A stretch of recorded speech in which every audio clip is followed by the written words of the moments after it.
Psalm 71 carries no title and no named author, yet its content connects to David's experience.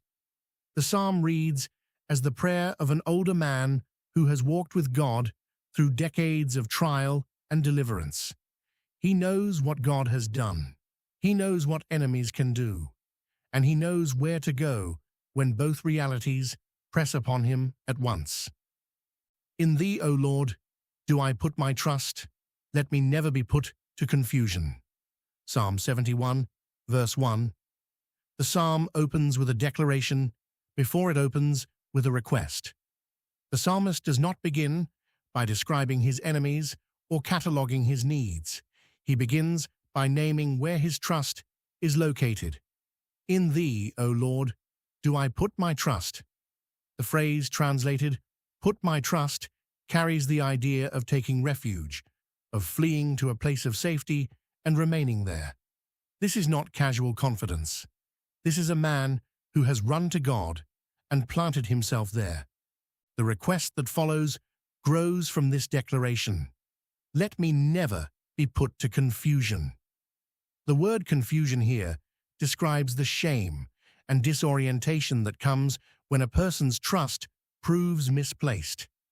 If a man builds his confidence on wealth and the wealth disappears, he is left confused, exposed, and shamed. The psalmist asks God to ensure that never happens to him. His trust is in God, and he asks God to vindicate that trust by proving himself sufficient. This opening verse sets the entire tone of the psalm. The psalmist is not experimenting with faith. He has staked his life on God's faithfulness, and he asks God to honor that commitment. Deliver me in thy righteousness, and cause me to escape. Incline thine ear unto me, and save me. Psalm 71, verse 2. The psalmist grounds his appeal in God's righteousness, not his own.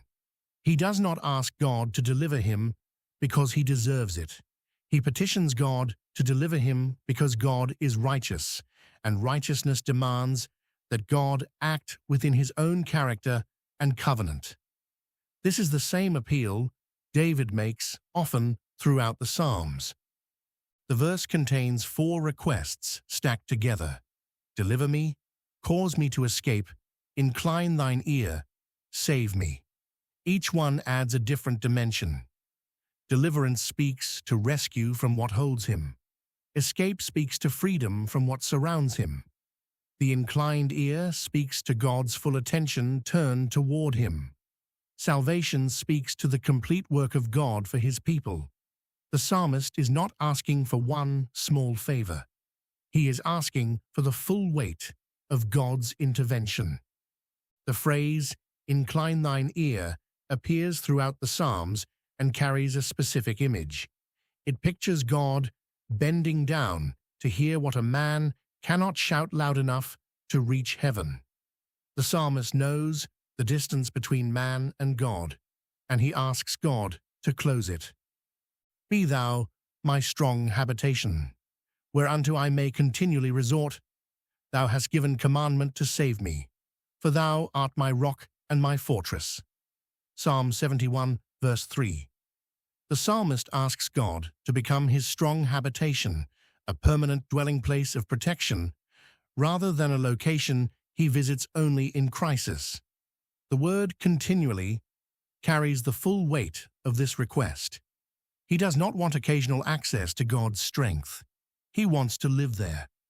The second half of the verse shifts from petition to declaration. Thou hast given commandment to save me. The psalmist speaks as though God has already issued the order for his salvation.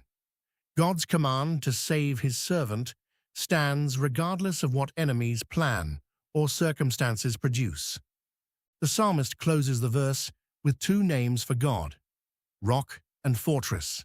A rock is immovable and cannot be shaken, while a fortress is a military stronghold built to withstand sieges. Together, they describe a God whose protection operates on every level